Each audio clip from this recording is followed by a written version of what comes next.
Yo, what's going on, everyone? Did you guys know that you're playing Palworld wrong? Yeah, you heard me. Wrong. This is part 2 of things that you probably aren't doing that are going to make your life in Palworld 100% easier. These are the things that took me and a bunch of other people hours to find out were even possible in the game. Some are tailored to more of a mid to later game player, so if you haven't already, checked out my beginner guides, as well as part 1 of this series for more helpful tricks and tips. Before we get started, if you haven't already, do me a huge favor and smash that subscribe button. That half a second on your end means the world to me and helps this channel grow. We just broke into 1.8 thousand subscribers, and we are so close to 2K that I can taste it. Alright, enough of the BS, let's get into the video. Tip number 1.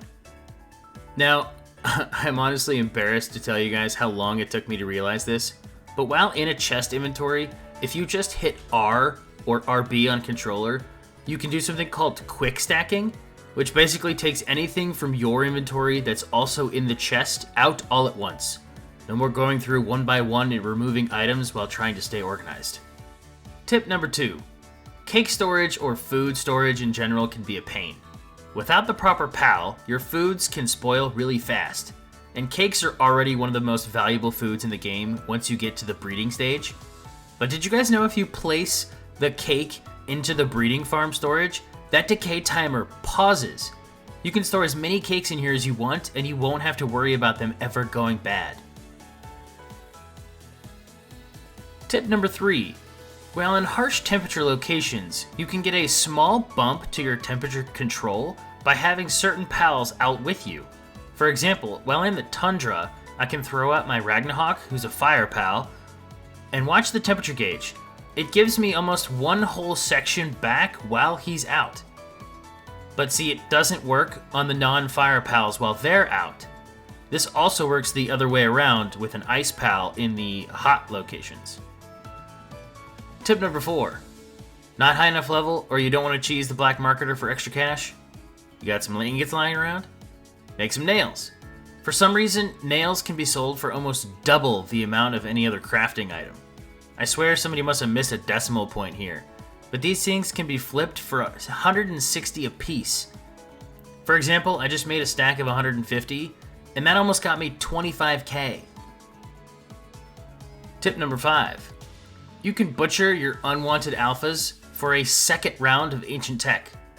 Now this one is a teeny bit buggy due to the size of some of these guys, but if you make a platform and stand on it while doing this, you won't have this issue. But as you can see, the extra tech just falls right here next to my PAL box because this Bushi fell through the floor. Gotta love early access games, am I right?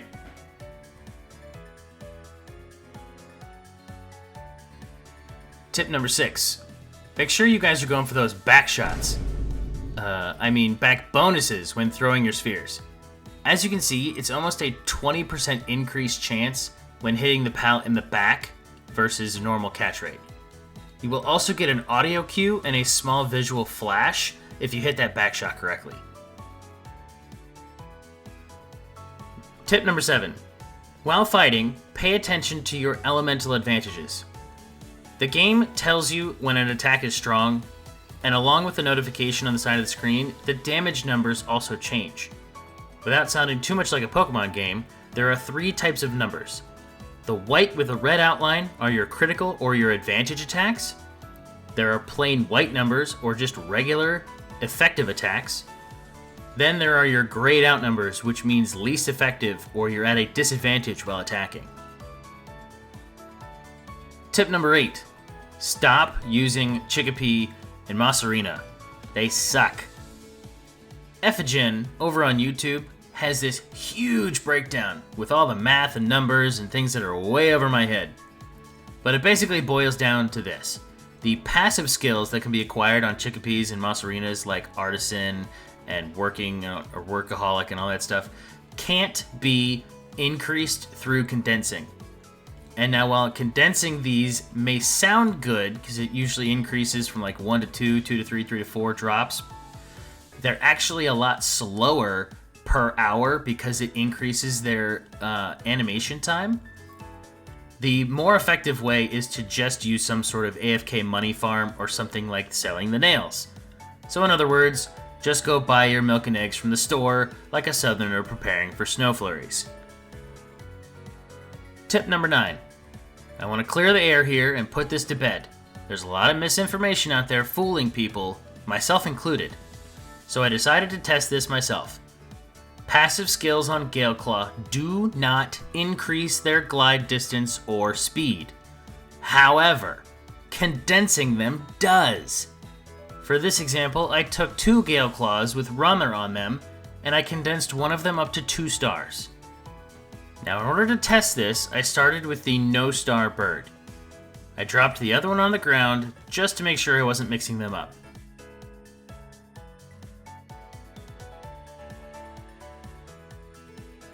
I started on my small ramp, no sprinting to save as much stamina as possible, and the first run landed about here. So I marked it with a wall. Now I did a second run, exact same way, just to double check to make sure the first one was normal. Same result. Okay, bonus tip, glide canceling. By canceling the glide mid-flight, you can extend the duration of the glide multiple times.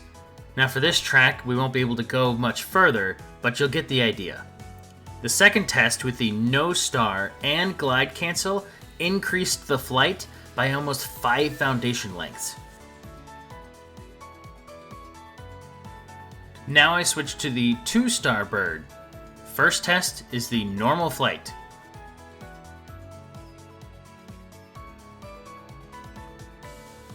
This is clearly an improvement over the No Star Bird, landing right behind the glide cancel run. And it was at this point that I noticed something. My track was not long enough. So I extended it and tested the glide cancel on the 2-star bird.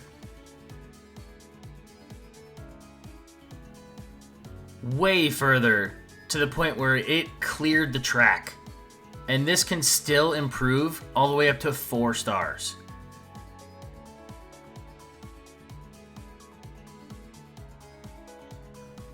Okay, final tip for this video.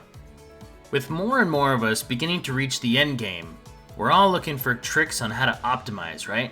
How can I get the best bang for my buck with my base?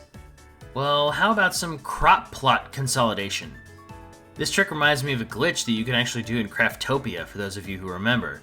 But you can basically, with some fancy building techniques, stack crop plots on top of each other.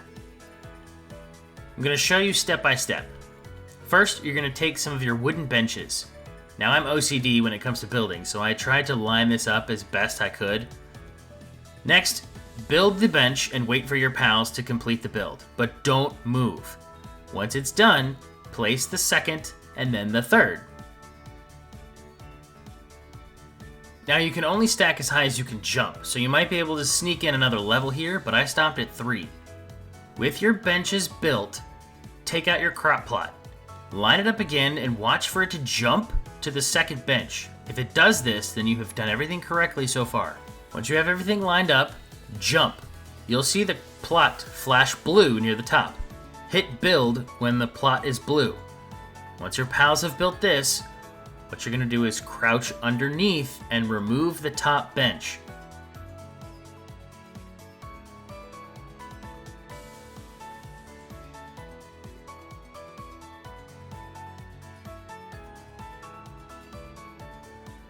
Repeat the steps with the plot, line up, jump, build, for the second level.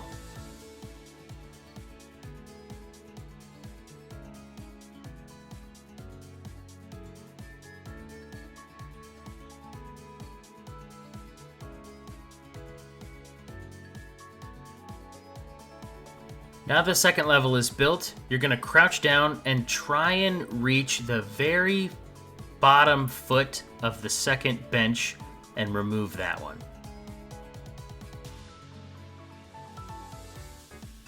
Repeat the same steps again with the plot for level 3.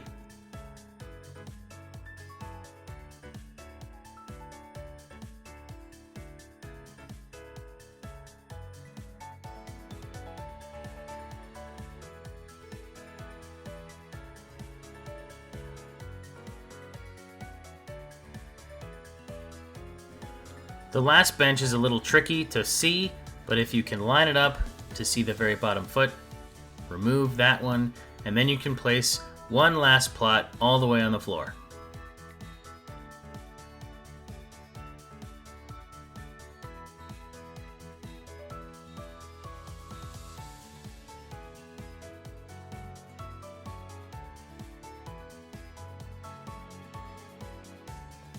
Once the last plot is built, you have 4 stacked plots that are all fully functional. Okay guys, that's it for part 2. I know that was a long one, but thank you all for watching. If you enjoyed the video or you found it helpful in any way, don't forget to drop a like. And if you made it to the end and you want a part 3, comment down below with a part 3 or something. I don't know, we'll play that game again. Remember, if you're interested in chatting about tips or you need advice on a build or anything Palworld or other game related, and you want a cool place to hang out, my Discord is linked in the description down below. I wanted to start doing some build competitions soon, but I'm waiting for more engagement to pull the trigger to see if you guys are actually interested in that. Let me know your thoughts down below, but that's all for me for now. Wolf, out!